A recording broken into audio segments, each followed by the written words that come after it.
नमस्कार दोस्तों, स्वागत है आपका कल की पुराण में। आज हम देखेंगे तीसरे अंश का 15वां अध्याय। तो आइए दोस्तों शुरू करते हैं। सौनक जी बोले, हे सूत जी, महाराज शशिध्वज माया की स्तुति करके कहाँ गए? हे तत्वज्ञानियों में श्रेष्ठ, माया की स्तुति कैसी है, उसका वर्णन कीजिए। माया और विष्णु की कथा में भेद नहीं है, अतएव पापों से छुटकारा पाने के लिए आप उस माया की स्तुति के बारे में बताइए।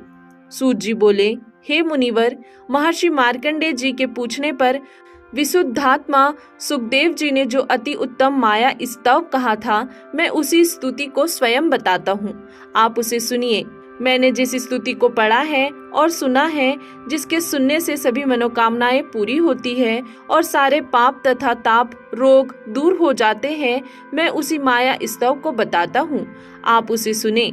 विष्णु जी के भक्त राजा शशिध्वज ने भल्लाट नगर को छोड़कर संसार से मुक्ति पाने के लिए माया स्तव का पाठ करना शुरू कर दिया। शशिध्वज बोले, हे माया, आप शुद्ध सत्व गुणमयी, विशुद्धा और ब्रह्मा, विष्णु और महेश की जननी हैं। वेद में आपकी ही महिमा गाई गई है। आपकी ही कोख में प्राणी मात्र और पंच तन्मात्रा रहते हैं। देव, गंधर्व, सिद्धगण और विद्यावान आपकी वंदना करते हैं। आप सूक्ष्म हैं, स्वाहारूपिणी, हिम बीज रूपिणी हैं। मैं आपकी वंदना करता हूँ। आप लोकों से परे हैं। आपके स्वरूप में द्वैत भाव बताया गया है। व्यास आदि महर्षिगण आपकी ही वंदना करते हैं। विष्णु जी भी आपकी स्तुति का गुणगान करते हैं। आप काल रूपी समुद्र की गर्जना में लहराती है।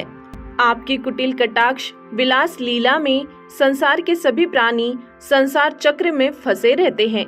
मैं ऐसी संसार दुर्ग से तारने वाली आपकी वंदना करता हूँ। सृष्टि के आरंभ, मध्य और अंत में आप ही स्थित रहती है। आप सभी प्राणियों को आश्रय देती है।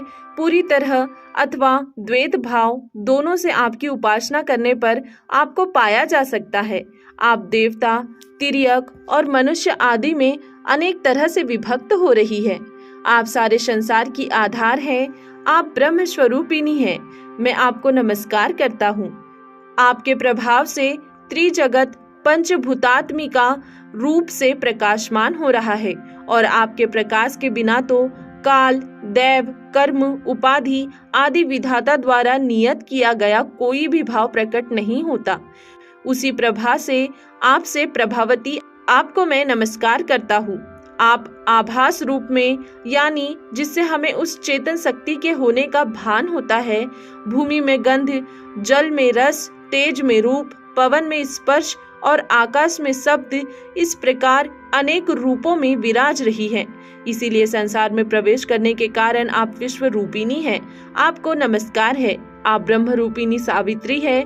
आप भूतेश्वर भगवान शिव की भवानी है। आप ही नारायण की लक्ष्मी है। स्वर्ग के राजा इंद्र की पटरानी इंद्रानी है। हे माया देवी, समस्त जगत में आपका इसी भांति होने का भान होता है। आप ही तो महिलाओं के बचपन में बाला, जवानी में युवती और बुढ़ापे में बूढ़ी के रूप में प्रकट होती है। आपकी कल्पना काल द्वारा की गई है। आप ज्ञान से भी परे उस पार यानी ज्ञानातीत है। आप ज्ञान से भी परे उस पार ज्ञानातीत है, यानी ज्ञान से आपको नहीं समझा जा सकता। आप जैसा चाहे वैसा रूप धारण करती है और अनेक प्रकार की मूर्तियां धारण करके प्रकाशमान हो रही है। आपकी उपासना यज्ञ और योग से की जाती है। मैं आपकी वंदना करता हूँ। आप वरण करने के योग्य है। अपनी उपासना करने वालों को वर और मनोवांछित फल देती है। आप साध्वी है, धन्या यानी धन्यवाद के योग्य है।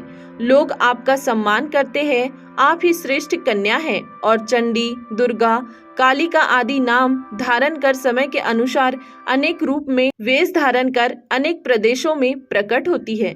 हे संसार की आदि देवी, यदि कोई अपने हृदय कमल में देवताओं आदि द्वारा पूजे गए आपके चरणों का ध्यान करे, भक्ति पूर्वक अपने मन में आपकी भावना रखे और अपने कानों से आपका नाम सुने, तो उसे धर्म संपत्ति प्राप्त होती है और वह सभी सिद्धियां प्राप्त कर सकता है।